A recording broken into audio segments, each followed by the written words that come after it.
Bom dia, pessoal. Vamos de BTC na manhã dessa terça-feira, 23 de maio, agora na Espanha, 11 horas e 42 minutos, no Brasil, 6 e 42 da manhã. Eu estou no gráfico de 6 horas, ancorado pela banda de VWAP mensal. Aqui explodiu para cima a nossa cunha triangular. Agora a próxima parada é a própria VWAP mensal, que está lá em 27.800.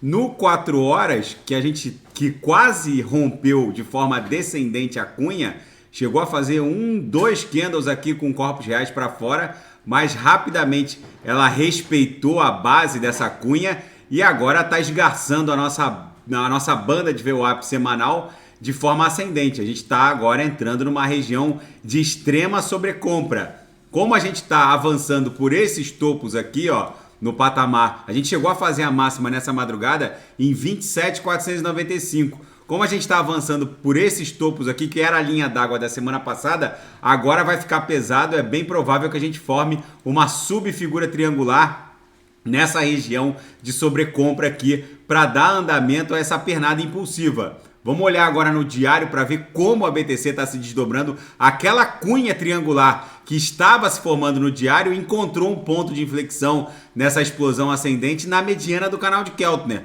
Justamente a gente bateu em 27.495, exatamente onde estava a mediana, que representa uma poderosa resistência. Na primeira tentativa não vai, a partir da segunda, terceira tentativa vai explodir em direção a 36 mil dólares. Na projeção, a nebulosidade avermelhada está perdendo espessura rapidamente, o que denota que as forças compradoras estão retomando o controle da BTC. No intraday, a BTC tá um reloginho suíço.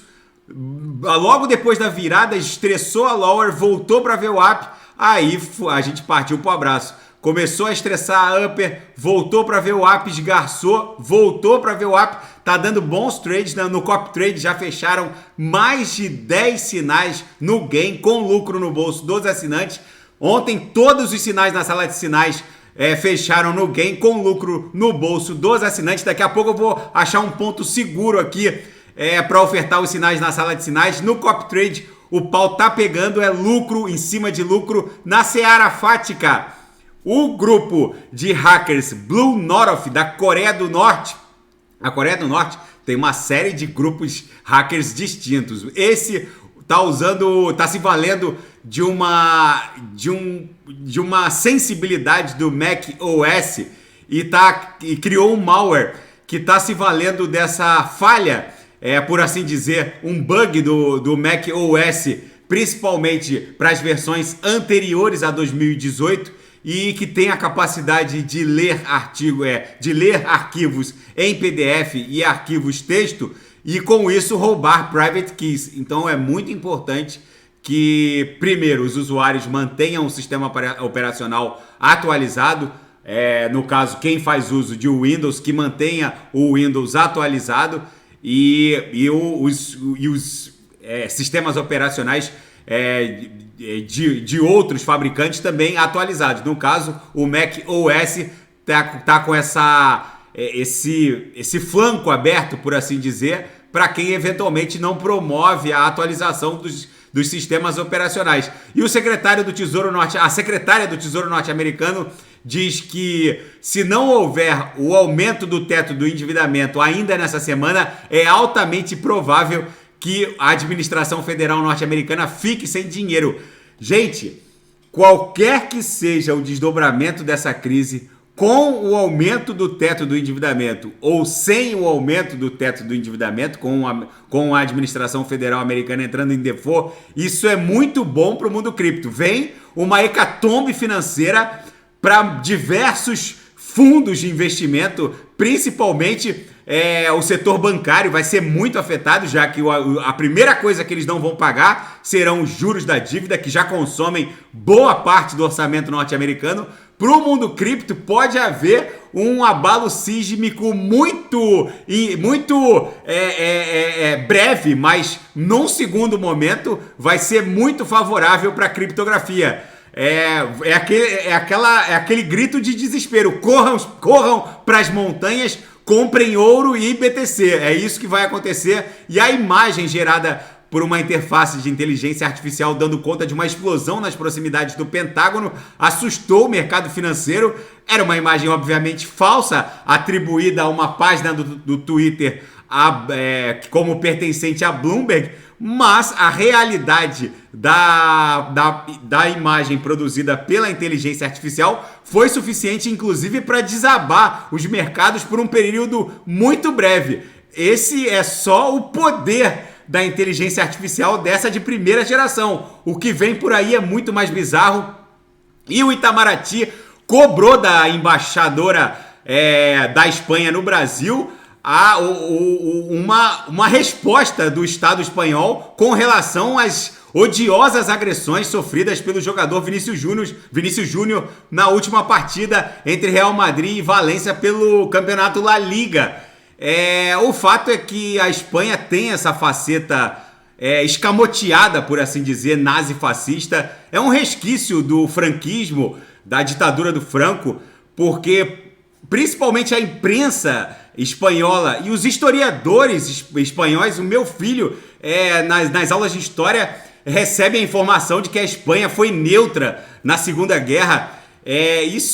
A Espanha efetivamente não declarou guerra à Alemanha nazista, à Itália, ao Japão, e também não declarou guerra aos aliados, ela ficou neutra. Mas todo mundo sabe aqui na Espanha que a Espanha foi o quarto país do eixo Alemanha, Itália e Japão. Quem financiou a campanha de Franco para debelar a Segunda República na década de 30 e acabar com a ameaça comunista e por fim a Guerra Civil Espanhola, quem financiou a campanha de Franco rumo ao poder, uma ditadura que começou na década de 30 e só terminou em 1975, quem financiou tem nome e sobrenome, foi Adolf Hitler. Só que o franquismo, ele arrastou a Espanha para esse viés, para essa faceta nazi-fascista e moldou a sociedade espanhola até 1975.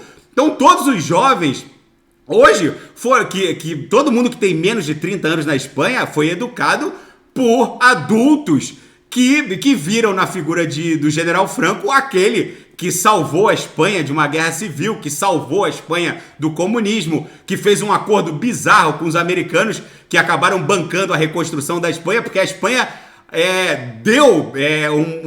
praticamente cedeu uma parte do território para os americanos aqui em Cádiz. É o único porto naval capaz de receber submarinos nucleares da classe Ohio fora dos Estados Unidos. É um porto que tem aqui em Cádiz.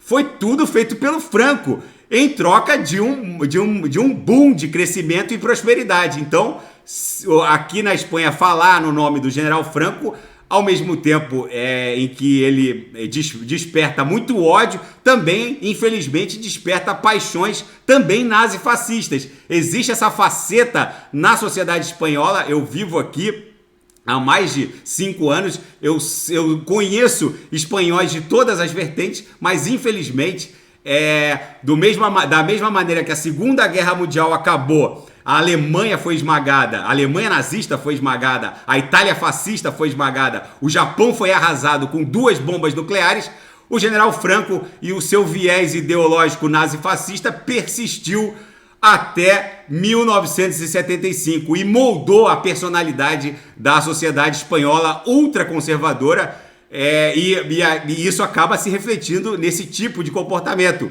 Quem mora na Espanha, quem vive na Espanha, conhece as nuances da sociedade espanhola, e existe uma boa parcela dessa sociedade que reflete isso que a gente viu em campo, que é lamentável, que é odioso e que com certeza tem que receber o mais veemente repúdio. E a luta pelo aumento no limite do endividamento norte-americano está chegando ao limite. Simplesmente o governo federal norte-americano vai ficar sem dinheiro em muito pouco tempo se essa autorização para o aumento do teto do endividamento não for ultimada ainda nessa semana. A Janet Yellen avisou que só tem dinheiro para no máximo até o dia 30 de maio. E agora só se fala na tal da 14ª emenda, que seria uma saída juridicamente insólita para que o governo norte-americano continuasse se endividando sem autorização do Congresso. Gente, se isso acontecer, vai ser muito bom para o mundo cripto. Vai ser praticamente um cheque em branco para os Estados Unidos imprimirem dinheiro ad infinitum. E aí é muitíssimo provável que o M2, que o Money Measure em USD exploda e a BTC exploda junto.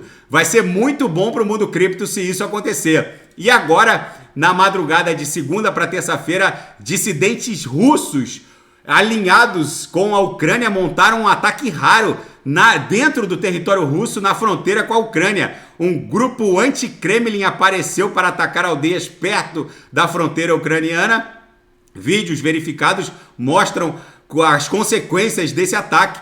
Enfim, a guerra segue explodindo. A BTC está acumulando aqui no gráfico de 6 horas, vai buscar a VWAP mensal rapidamente em 27.800. A gente provavelmente está formando uma subfigura triangular no 4 horas, logo acima daquela cunha que explodiu. Já que a gente está visitando essa área de sobrecompra, é normal dar um beijinho ali, formar um pullback em direção à linha d'água novamente, para depois se desdobrar numa nova onda impulsiva. Daqui a pouco eu volto com ADA, XRP, Shiba Inu, e quem quiser sugerir é só colocar nas mensagens abaixo.